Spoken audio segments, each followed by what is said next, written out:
ડાંગ અને મહેસાણામાં અકસ્માતની ઘટનાઓ સામે આવી. ડાંગના સાપુતારા માલેગામ ટોલ બૂથ પર નજીક ગમખ્વાર અકસ્માત સર્જાયો, જેમાં 4 લોકો ગંભીર રીતે ઘાયલ થયા. સાપુતારાથી સુરત તરફ જઈ રહેલી એક પૂરપાટ ઝડપે દોડતી ટ્રકે માલેગામ ટોલ બૂથ પાસે ભારે અકસ્માત સર્જ્યો.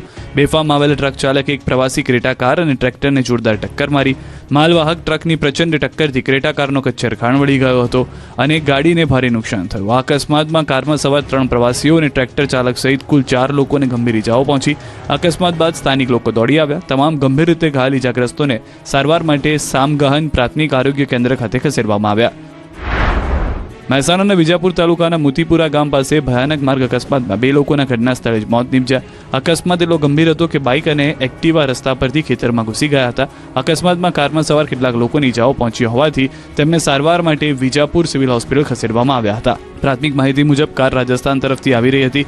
ઘટનાની જાણ થતાં મોટી સંખ્યામાં લોકો ઘટના સ્થળે ઉમટી પડ્યા હતા, જ્યારે પોલીસે સ્થળ પર પહોંચી વધુ તપાસ હાથ ધરી હતી. આ તરફ સુરેન્દ્રનગરના ચોટીલા આણંદપુર રોડ પર ભયાનક ટ્રિપલ અકસ્માત સર્જાતા ચકચાર મચી ગઈ. બેફામ ગતિએ આવી રહેલી ઇનોવા કાર ચાલકની સ્ટીયરિંગ પરથી કાબુ ગુમાવતા રસ્તા પરથી પસાર થઈ રહેલા 3 થી 4 વાહનોને જોરદાર ટક્કર મારી. આ અકસ્માત એટલો ગંભીર હતો કે વાહનોના ખુરચા બોલી ગયા અને ઘટનામાં 3 લોકોને ગંભીર ઇજાઓ પહોંચી. અકસ્માતને પગલે ચોટીલા હાઈવે પર વાહનોની લાંબી કતારો લાગી ગઈ અને ટ્રાફિક જામના દ્રશ્યો સર્જાયા. રસ્તા પર જોખમી સવારી સાથે વાહન ચાલકો બેફામ બન્યા. જોખમી સવારીનો વિડીયો વાયરલ થયો. અમદાવાદના ધંધુકા રોડ પરથી કાયદાનો સરેઆમ ભંગ કરતો એક ચોંકાવનારો વિડીયો સામે આવ્યો છે. આ વાયરલ વિડીયોમાં એક ખાનગી પેસેન્જર ગાડી ક્ષમતા કરતાં વધુ મુસાફરોથી ખચોખચ ભરેલી જોવા મળી રહી છે. હદ તો ત્યારે થઈ જ્યારે ગાડીની અંદર માણસો ઠાસીને ભર્યા હોવા છતાં તેની છત પર જોખમી રીતે કેટલાક 2 વ્હીલર બાંધીને સવારી કરવામાં આવી. રસ્તા પરથી પસાર થતા એક કાર ચાલકે સમગ્ર ઘટના કેમેરામાં કેદ કરી લીધી હોવાનું અનુમાન છે. ન્યૂઝ 18 ગુજરાતી આ વાયરલ વિડીયોની પુષ્ટિ કરતું નથી. ટ્રાફિક નિયમો અને માનવ જિંદગીની કોઈ પરવા કર્યા વિના રોડ પર દોડતી આ મોતની સવારીનો વિડીયો સોશિયલ મીડિયા પર ભારે વાયરલ થઈ રહ્યો છે. ચાલુ કારની છત પર બેસી યુવકે બતાવી હીરોગીરી. વિડીયો આણંદ શહેરમાંથી સામે આવ્યો છે કે જ્યાં મુખ્ય માર્ગ પર એક યુવકની જોખમી સવારીનો વિડીયો સોશિયલ મીડિયામાં વાયરલ થઈ રહ્યો છે. વિડીયોમાં જોઈ શકાય છે કે એક ચાલુ કારની છત એટલે કે ટોપ પર એક યુવક બિંદાસ થઈને બેઠો છે અને કાર પૂરપાટ ઝડપે દોડી રહી છે. ગણેશ ચોકડીથી ચીખોદરા ચોકડી રોડ પર બનેલી આ ઘટનાનો વિડીયો પાછળ આવતા કોઈ વાહન ચાલક કેમેરામાં કેદ કરી રહ્યું છે. જાહેરમાં ટ્રાફિક નિયમોના ખુલ્લેઆમ ધજાગરા ઉડાવી પોતાની અને અન્ય વાહન ચાલકોની જિંદગી જોખમમાં મૂકનાર આ સ્ટંટબાજ સામે સ્થાનિક લોકોમાં ભારે રોષ જોવા મળી રહ્યો છે.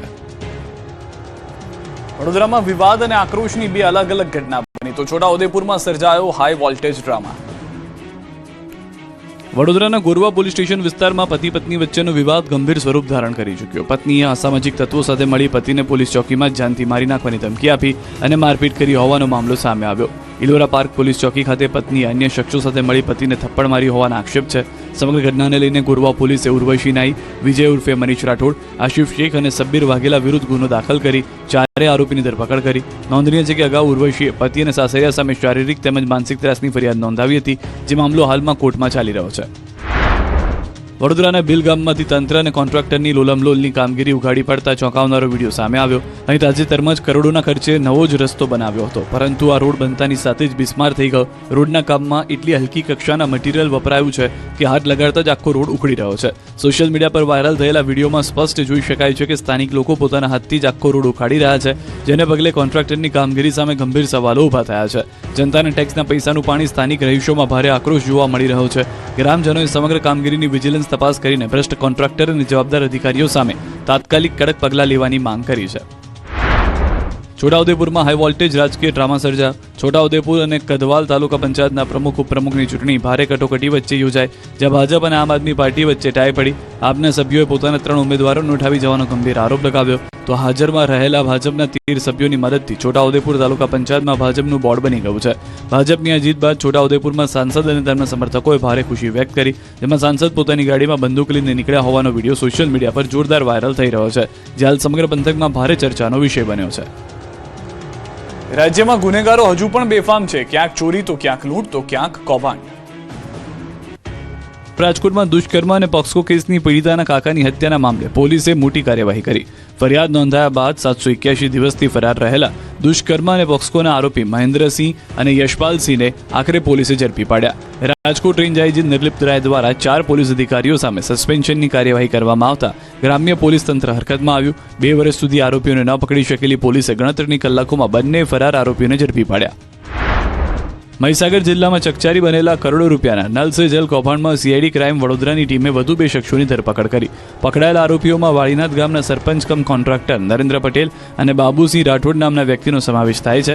આરોપી નરેન્દ્ર પટેલે જિલ્લાના 8 જેટલા ગામોમાં નલ સે જલ યોજના અંતર્ગત કામગીરી હાથ ધરી, જેમાં મોટા પાયે ગેરરીતિ આચરવામાં આવી હોવાનું સામે આવ્યું. જ્યારે અન્ય આરોપી બાબુસિંહ રાઠોડ પર આરોપ છે કે તેણે જોખા, શિવરાજપુર અને છલ્લાબારિયાના મુવાડા ગામની પાણી સમિતિના બેંક ખાતાની અધધ રૂપિયા 35,85,000 પોતાના અંગત બેંક ખાતામાં ટ્રાન્સફર કરી લીધા હતા. ક્યાંક દીપડા તો ક્યાંક ખૂંખાર મગર, અનેક વિસ્તારોમાં પ્રાણીઓએ લોકોને ડરાવ્યા. હાઈવે પર દીપડાના આંટાફેરાથી વાહન ચાલકો ધ્રુજ્યા. સાબરકાંઠાના વિજયનગરમાં દીપડાની લટાર મારતો વિડીયો વાયરલ થયો. પાલ ચેકપોસ્ટ પાસે સ્ટેટ હાઈવે પર દીપડો દેખાતા વાહન ચાલકોના શ્વાસ અદ્ધર થઈ ગયા. રાત્રિના અંધારામાં હાઈવેની વચ્ચોવચ્ચ દીપડો આવી જતા ત્યાંથી પસાર થતા વાહન ચાલકોમાં ભારે ફફડાટ વ્યાપી ગયો. આ દરમિયાન એક જાગૃત વાહન ચાલકે પોતાની ગાડીની લાઇટના અજવાળે આ દીપડાનો લાઈવ વિડીયો કેમેરામાં કેદ કરી લીધો, જે હવે સોશિયલ મીડિયામાં જોરદાર વાયરલ થઈ રહ્યો છે. મહત્વનું છે કે આ સ્ટ્રીટ હાઈવે પરથી રાત દિવસ હજારો વાહનો પસાર થાય છે, ત્યારે રસ્તા પર દીપડાની હાજરીથી સ્થાનિકો અને મુસાફરોમાં ભયનો માહોલ જોવા મળી રહ્યો છે. વિડીયો વાયરલ થયા બાદ હવે સ્થાનિક લોકોમાં ફફડાટ વધી ગયો છે અને તેમણે વન વિભાગ પાસે તાત્કાલિક આ દીપડાને પાંજરે પૂરવા ઉગ્ર માંગ કરી છે. આ તરફ ગીર સોમનાથની ગીરગઢડાની હરમડિયા ગામમાં અંતે 2 દિવસની ભારે જહેમત બાદ અંદાજે 11 ફૂટ લાંબા મગરને પાંજરે પૂરવામાં વન વિભાગને સફળતા મળી. 3 દિવસ પહેલા બાળક પોતાના પિતા સાથે સાંગાવાડી નદી કાંઠે હાથ પગ ધોવા ગયો, ત્યારે અચાનક મગરે પિતાની નજર સામે જ બાળકને ખેંચી લીધો. કલાકો સુધી ચાલેલી શોધખોળ બાદ બાળકને મગરના મોંમાંથી બહાર કાઢવામાં સફળતા મળી. ઘટનાને પગલે વન વિભાગ દ્વારા છેલ્લા 2 દિવસથી નદી કાંઠે પાંજરા મૂકી રેસ્ક્યુ ઓપરેશન હાથ ધરાયું. સુરતના બારડોલી તાલુકાના નાડીદા ગામે મીંઢોળા નદીમાં મૃત મરઘાઓનો નિકાલ કરતા તંત્ર દોડતું થયું. મહારાષ્ટ્રમાં બર્ડ ફ્લૂના પગલે ઊભા થયેલા ભયના પગલે સમગ્ર પંથકમાં ભારે ફફડાટ વ્યાપી ગયો. નદી કિનારે ખૂબ જ મોટી સંખ્યામાં મરેલા મરઘા મળી આવતા તાત્કાલિક ધોરણે પશુ ચિકિત્સકની મદદ લેવામાં આવી. ઘટનાની ગંભીરતાને જોઈને નાડીદા ગ્રામ પંચાયતના સરપંચ, તલાટી સહિતની ટીમ તાત્કાલિક ઘટના સ્થળે દોડી ગઈ અને ઉચ્ચ અધિકારીઓને પણ જાણ કરી. સરપંચે મરઘા ફેંકનાર ટેમ્પો ચાલક સહિત અજાણ્યા શખ્સો વિરુદ્ધ બારડોલી ટાઉન પોલીસ સ્ટેશનમાં ફરિયાદ દાખલ કરાવી છે. ગીર સોમનાથનો ખેડૂત ડીઝલના એક ટીપા માટે તરસ્યો, ડીઝલ માટે લગાવી લાઈનો. ગીર સોમનાથમાં ડીઝલની કટોકટી વચ્ચે ખેડૂતો મુશ્કેલીના વંટોળમાં સપડાયા છે. ચોમાસા પૂર્વે ખેતીકામની તૈયારીના સૌથી અગત્યના સમયે ડીઝલ ન મળતા ખેડૂતો એક પેટ્રોલ પંપથી બીજા પેટ્રોલ પંપ સુધી ધક્કા ખાઈ રહ્યા છે. કોડીનાર, ગીરગઢડા અને ઉના વિસ્તારમાં સ્થિતિ વધુ ગંભીર બની છે. જ્યાં ડીઝલનું ટેન્કર પહોંચે છે ત્યાં ટ્રેક્ટર અને ડબ્બા સાથે ખેડૂતોની લાંબી લાઈનો લાગી રહી છે. ઉનાના કેસરિયા વિસ્તારમાં તો મોડી રાત્રે ટેન્કર પહોંચતા ખેડૂતો રાતભર રાહ જોતા નજરે પડ્યા. વાવણી અને પાક ઉત્પાદન પર સીધી અસર થવાની ભીતિ ઊભી થઈ છે.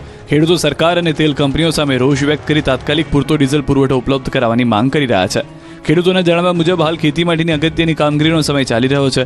ટ્રેક્ટર, ખેતીના સાધનો અને અન્ય મશીનરી ચલાવવા માટે ડીઝલની ભારે જરૂરિયાત રહેતી હોય છે, પરંતુ છેલ્લા ઘણા દિવસોથી પેટ્રોલ પંપો પર ડીઝલનો પૂરતો જથ્થો ન મળતા ખેતી કામ ખોરવાઈ રહ્યું છે. હાલ ચોમાસું હવે નજીક આવી રહ્યું છે અને વરસાદ પહેલા ખેતરો તૈયાર કરવા માટે ડીઝલ અનિવાર્ય છે. જો હાલની સ્થિતિ યથાવત રહેશે તો વાવણી અને અન્ય ખેતી કામગીરી પર સીધી અસર પડશે. કેટલાક ખેડૂતોનું કહેવું છે કે ડીઝલની અછતને કારણે ટ્રેક્ટર ઊભા રહી ગયા છે અને સમયસર ખેતી ન થઈ શકતા પાક ઉત્પાદન પર પણ તેની અસર થવાની ભીતિ છે. સુરેન્દ્રનગરના સાયલામાંથી પકડાયો નકલી ડીવાયએસપી, સાયબર ક્રાઇમ અને છેતરપિંડીના ગુનાને આપતો અંજામ. અસલી પોલીસ સામે નકલી ડીવાયએસપીનો રોફ ઓકળ્યો. આ વખતે સુરેન્દ્રનગરના સાયલામાં અસલી પોલીસની ટીમે એક હાઈ પ્રોફાઇલ નકલી ડીવાયએસપીને દબોચી લીધો. સાયલાના નવાગઢ વિસ્તારમાં રહેતો સોહિલ ખાન પઠાણ નામનો શખ્સ ખાકી વર્દીનો નકલી રોફ જમાવીને ફરતો. આ મહાશય પોતાની ઓળખ ક્યારેક દાહોદ લોકલ ક્રાઇમ બ્રાન્ચના તત્કાલીન પીઆઈ તરીકે આપતો, તો ક્યારેક હાઈ પ્રોફાઇલ એટીએસના ડીવાયએસપી તરીકે ઓળખ આપી લોકોને ધમકાવતો. આ નકલી અધિકારી ખાકીના નામે સાયબર ક્રાઇમ જેવા ગંભીર ગુના આચરીને લોકો સાથે લાખોની છેતરપિંડી પણ કરી ચૂક્યો છે. જોકે આ નકલી સિંઘમની હોશિયારી ત્યારે નીકળી ગઈ જ્યારે રાજકોટના રેન્જ આઈજી નિર્લિપ્ત રાયની બાજ નજર તેના પર પડી. રેન્જ આઈજીની ટીમે ચોક્કસ બાતમીના આધારે સાયલા સુદામડા ચોકડી પાસે ફિલ્મી ઢબે વોચ ગોઠવી અને નકલી ડીવાયએસપી સોહિલ ખાન પઠાણને અસલી હથકડી પહેરાવી દીધી. હાલ તો અસલી પોલીસે આ નકલી અધિકારીનો તમામ રોફ ઉતારી જેલના સળિયા પાછળ ધકેલી દીધો છે અને તેની કુંડળી ખંખોળવા વધુ પૂછપરછ હાથ ધરી છે. હત્યાના 2 આરોપી પકડાયા, ગોંડલમાં કરી હતી હત્યા. ગોંડલના ભગવતપરામાં હત્યાના કેસમાં 2 આરોપીને ઝડપી લેવાયા છે. 20 મેની રાત્રે 45 વર્ષના વ્યક્તિ પર છરી અને લાકડી વડે હુમલો કરાયો, જે બાદ રાજકોટ હોસ્પિટલમાં સારવાર દરમિયાન ઇજાગ્રસ્ત વ્યક્તિનું મોત થયું. આ કેસમાં પોલીસે 2 આરોપીઓને ઝડપી લીધા. બંને આરોપીઓને ઘટના સ્થળે રિકન્સ્ટ્રક્શન માટે લાવવામાં આવ્યા. જોકે આરોપીઓના પગ મુકતાની સાથે જ સમગ્ર વિસ્તારમાં ભારે તંગદિલી વ્યાપી ગઈ. મૃતકના પરિવારજનો અને સ્થાનિક મહિલાઓમાં ભારે આક્રોશ ફાટી નીકળ્યો. મહિલાઓએ આરોપીઓને કડક સજા કરવાની માંગ સાથે ઉગ્ર વિરોધ નોંધાવ્યો, જેના કારણે તંગદિલી સર્જાતા પોલીસે બંને આરોપીઓને તાત્કાલિક સ્થળ પરથી ખસેડી દીધા. ઘરના મોભીના હત્યારાઓને જોઈને વિફરેલી મહિલાઓએ પોલીસ બંદોબસ્ત વચ્ચે જ ભારે ચીચિયારીઓ શરૂ કરી દીધી. રોષે ભરાયેલી મહિલાઓએ ન્યાય